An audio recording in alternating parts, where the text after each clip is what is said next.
Hello बच्चों, नमस्कार। स्वागत है आपका अपने परिवार अंकित एजुकेशन अड्डा में। आज हम बात करेंगे आज एनटीपीसी, आरआरबी ग्रुप डी और आरपीएफ के प्रीवियस ईयर एग्जाम के क्वेश्चन के बारे में। ये आज हमारा 110वां सेट है और इसमें बहुत ही महत्वपूर्ण प्रश्न करने वाले हैं जिनमें बच्चा एग्जाम में कंफ्यूज होता है और जो आपको फ्री का नंबर दिलाने वाले हैं। इस तरीके के क्वेश्चन बहुत पूछे जाते हैं, इंपॉर्टेंट हैं। आपका देखो यहाँ पर लिख रहा है आरआरबी ग्रुप डी 2022 का ये एग्जाम में क्वेश्चन पूछा गया था कि 171 गुणे 172 गुणे 173 को 17 से विभाजित करने पर प्राप्त शेषफल ज्ञात कीजिए। तो बच्चा क्या करेगा, पहले 171 का 72 172 में गुणा करेगा, फिर 173 में फिर जितना आ जाएगा फिर 17 से विभाजित करेगा और फिर अपना आंसर निकालेगा। तो आपको इस तरीके से नहीं करना है, आपको याद रखना 171 172 और 173 लिखा है, ठीक है। तो आपको क्या करना है, 17 से विभाजित करना है, तो इन्हें अलग अलग 17 से विभाजित कर लेना है, ठीक है। 17 से विभाजित, अगर 17 से 17 दशमलव 170 होता है, यहाँ एक शेष बचेगा, 17 से यहाँ दो शेष बचेगा और यहाँ पर तीन शेष बचेगा। यानी कि पहले में एक, दूसरे में दो, तीसरे में तीन शेष बचा।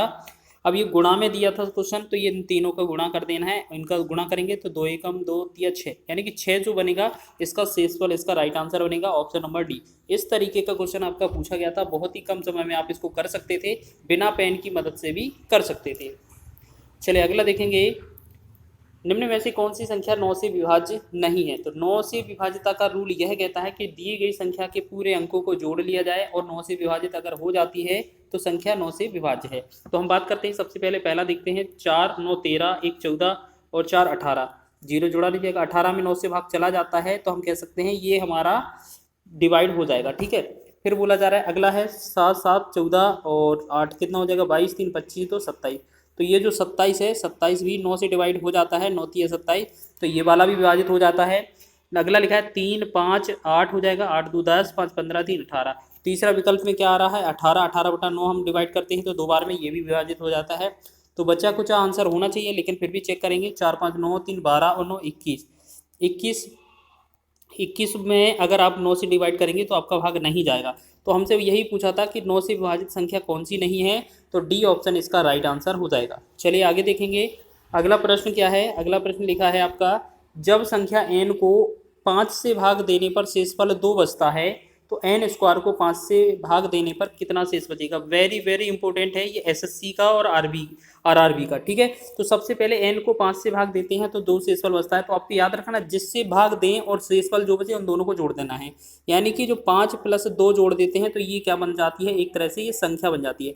वैसे तो ये संख्या जो 5 + 2 है ना, ये 7 है, तो 7 नहीं मानी जाती है, 7 के मानी जाती है। लेकिन अभी तो फिलहाल 7 से ही काम चल जाएगा, ठीक है। 7 के नहीं, 7 के मानते हैं और के का फिर 1 2 3 4 5 ऐसे करके मान रख सकते हैं। तो फिलहाल तो हमें क्या करना है, जिससे भाग करेंगे, माफ़ कीजिए थोड़ा गाड़ी का हॉर्न आ गया। चलिए यहाँ पर देखेंगे, यहाँ पर ये क्या है आपका, दोबारा से लिख लेते हैं। आपको क्या करना है, जिससे भाग दे रहे हैं उसको और शेषफल जो है उसको, दोनों को जोड़ेंगे। 5 और 2 कितना हो जाएगा, 7। 5 + 2 कितना हो जाएगा, 7। तो आप ये मान के चलिए यही हमारी संख्या हो गई, ठीक है। अब बोला जाए कि इसका n स्क्वायर करने पर, अगर ये आपका n का मान है तो आपका n स्क्वायर करने पर, n का स्क्वायर करेंगे तो n का स्क्वायर कितना, 7 का स्क्वायर मतलब 49 हो जाएगा। अब बोला है कि इस 49 में यदि हम 5 से भाग दें तो कितना शेष बचता है, यही तो पूछा है। तो 5 9 45 हो जाएगा, ठीक है। 5 9 45 हो जाएगा, यहाँ 4 शेष बचेगा, तो ये कितना, 4 शेष इसका आने वाला है। तो यही क्वेश्चन आपसे पूछा था, तो ऑप्शन नंबर आपका सी इसका राइट हो जाएगा। बहुत महत्वपूर्ण क्वेश्चन है ये, एग्जाम में बहुत पूछा जाता है। आगे बात करेंगे नेक्स्ट, पहली 100 धनात्मक पूर्णांक संख्याओं में से कितनी संख्याएं 3 या 4 से पूर्णतः विभाजित। तो इसके लिए हम क्या करते हैं, सबसे पहले 100 में जो 3 या 4 वाला क्वेश्चन बता रहे हैं रूल, ठीक है। तो सबसे पहले 3 से डिवाइड करेंगे तो 33 3 99, यानी कि लगभग 33 पॉइंट कुछ बार जाएगा, तो 33 संख्या 3 से विभाजित हो जाएंगी। फिर 4 से चेक करेंगे तो ऐसे ही 100 में हम क्या करेंगे, 4 से भाग करेंगे तो 4 से ये जाएगा 25 बार, ठीक। तो आपको अगर इन दोनों को जोड़ लेना है तो कितना, 25 और 33 कितना हो गया, 58। अब लेकिन आपको एक चीज़ और याद रखना है, 3 या 4, 3 और 4, 3 और 4 का एलसीएम, 3 और 4 का एलसीएम है जो 12 आएगा, का एलसीएम कितना आएगा, 12। तो आपको 12 से डिवाइड करके और दिख रहा है, 100 में 12 से डिवाइड करते हैं तो 12 8 96, तो 8 लगभग संख्याएं आ जाती हैं। तो हम कह सकते हैं इन 8 को इन 50 में से घटा दिया जाए, 58 में से, तो हमारा आंसर हो जाएगा। तो हम क्या कह सकते हैं, 58 में से अगर ये 8 संख्याएं घटा देंगे तो ये जो 50 होगी वो 3 या 4 से विभाजित होंगी, जबकि 12 से विभाजित नहीं होंगी, ठीक है। तो अब बात करेंगे तो ये हमारा जो आंसर है वो 50 है। ठीक है, ऑप्शन नंबर आपका ए इसका सही है, क्योंकि क्वेश्चन में सिर्फ 3 या 4 से पूछा है। अब ये तो 12 से भी विभाजित हो जाएंगी 58 वाली। ठीक है, 58 संख्या है, तो हमने देखा अगर 52 वाले में से हटा देंगे 52 वाले 12 वाली की, तो 3 या 4 की ही बचेंगी, तो ये 50 इसका राइट आंसर हो जाएगा। आगे बात करेंगे, नेक्स्ट क्वेश्चन है 1 और 700 के बीच की कितनी संख्याएं 17 से पूर्णतः विभाज्य हैं। तो बीच लिखा है तो हम 1 ना लिखकर आगे वाली संख्या 2 लिखेंगे। ठीक है, और बटा में 17 करेंगे। फिर 700 लिखा है, 700 के पहले 1 लिखेंगे, 699, 699 में 17 से भाग करेंगे, 17 से डिवाइड करेंगे 2 को, नहीं जाएगा तो ये 0 वाला लगभग जाएगा। ठीक है, पॉइंट वाली वैल्यू नहीं लिखनी है। 17 से भाग करेंगे, 17 चौके 68 हो जाएगा, 1 19, 17 एकम 17 हो जाएगा। ठीक, अब यहाँ पर 41 और 40 का अगर हम डिफरेंस निकालेंगे तो ये बनेगा 41 ही, तो 41 इस क्वेश्चन का राइट आंसर होगा। ऑप्शन नंबर बी इसका राइट हो जाएगा। आगे देखेंगे, इसी तरीके से आपको शॉर्ट ट्रिक का यूज़ करना है। आगे हमारा इंपॉर्टेंट क्वेश्चन है, यदि n एक प्राकृत संख्या है तो n³ माइनस n हमेशा किस संख्या से विभाजित होगा। जैसे हम क्या है, एक दो बार आपको एग्जांपल के थ्रू बता देते हैं। जैसे मान लेते हैं n बराबर, एक बार सम ले लेना। जैसे हम थोड़ा लंबी संख्या लेंगे, जैसे 5 ले लें एक बार, और एक बार n बराबर 6 ले लें। ठीक, एक सम एक विषम हो गया। और एक बार अगर और प्रूव करना चाहो तो कोई और बड़ी संख्या लेकर देख सकते हैं। अब हम बोला गया है इस n को अगर घन किया जाए तो n का घन करेंगे कितना, n का घन जो होगा तो इसका घन माइनस का इसमें n मतलब 5 कम करेंगे, तो ये जो होगा 5 का घन कितना होगा 125 माइनस का 5, तो ये बनेगा 120। और यहाँ 6 का घन करेंगे तो 6 का घन माइनस का 6 करेंगे, 6 36, 36 छक्का 216, 216 माइनस इसमें 6 करेंगे तो ये कितना होगा 210।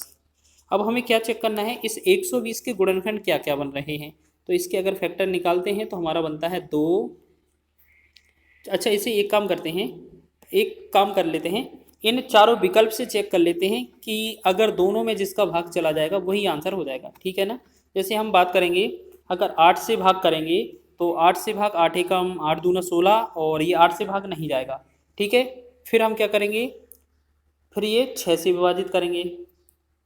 ठीक है, 6 से विभाजित करके चेक करेंगे, फिर ये हम 4 से विभाजित करेंगे। इस तरीके से 6 से विभाजित करेंगे, 6 से विभाजित हो जाता है, 6 दूना 12 और 6 × 18 3 30, 6 से विभाजित हो जाता है। फिर 5 से विभाजित करेंगे तो ये 5 से विभाजित हो जाता है, और ये 4 से विभाजित करेंगे। ठीक है, तो इस तरीके का आपको विकल्प से चेक करना है। तो इस प्रकार आपके 2 से ज़्यादा विकल्प बन रहे हैं, 2 बन रहे हैं, तो आपको क्या करना है, अब जो है वो n का जो वैल्यू है बहुत छोटा लेना है। जैसे आपको n से 1 ना लेकर 2 लेंगे, 3 लेंगे, 4 लेंगे, एक रखने पर 0 आएगा, इस वजह से ये 2 नहीं लेना है। ठीक है, इस तरीके से 2 और 3 को चेक कर लेते हैं। तो यहाँ पर 2 रखा जाएगा, 2 का घन माइनस का 2, तो 2 का घन कितना होगा, 2 का घन 8 हो जाएगा माइनस का 2, तो ये कितना बनेगा 6। चलिए 6 बन गया। फिर जैसे हम n का मान 3 रख के देखते हैं, n का मान 3 रख के देखेंगे तो यहाँ पर क्या है, यहाँ पर जो वैल्यू बनेगी इस तरीके से, 3 का घन माइनस 3, तो ये 3 3 होती है 27 माइनस 3, तो ये जो होगा 24 हो जाएगा। ठीक, 24 हो जाएगा।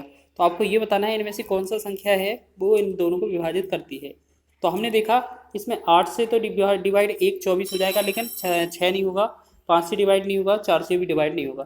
तो ये 6 जो संख्या है ये इससे दोनों विभाजित हो जाते हैं। हमने क्या बोला, सभी संख्याओं को वेरीफाई करके देख लेना है। ठीक है, जैसे 2 3 देखा था, अगली संख्या 3 और 4 भी देख सकते थे आप। तो इसका जो आंसर होगा वो कौन सा होगा, ऑप्शन नंबर बी इसका सही हो जाएगा। आगे देखते हैं, ये अंतिम प्रश्न है। यहाँ पर लिखा है 41 घात में 43 और प्लस में 43 घात में 41। इस तरीके का क्वेश्चन है। अगर आपको इस तरीके का क्वेश्चन दिया जाए, अगर घात दोनों का विषम है, यदि n जो है वो क्या है, एक घात है, और घात जो है वो n है, वो अगर विषम है तो विषम में इस वाली विषम वाली स्थिति में क्या करते हैं, जो आपका 41 की घाते कितना 43 और प्लस में 43 की घात में 43 दिया है, तो आपको क्या करना है इस स्थिति में, जो नीचे वाली वैल्यू है बेस उनको जोड़ देना है, वही हमारा आंसर हो जाएगा। तो 41 प्लस का 43 करेंगे, इनको ऐड करेंगे तो कितना हो जाएगा, ये 84 बनेगा, तो 84 इसका राइट आंसर हो जाएगा। ठीक है, तो इस प्रकार ये हमारा इस क्वेश्चन का राइट आंसर हो जाएगा। तो बहुत ही महत्वपूर्ण प्रश्न आपको करवाए गए हैं जो आपके एग्जाम हॉल में पूछे जाएंगे इस तरीके से प्रश्न, और तो आप आसानी से इन्हें सॉल्व कर रहे होंगे। वीडियो अच्छा लगा है तो वीडियो को लाइक करें, शेयर करें, चैनल पर नए हैं तो चैनल को सब्सक्राइब कर लें, और आप बताइएगा कि कमेंट बॉक्स में कौन सा टॉपिक अब आपको चाहिए। बाकी का जो आपका एडवांस का टॉपिक है वो भी आपका स्टार्ट करने वाले हैं।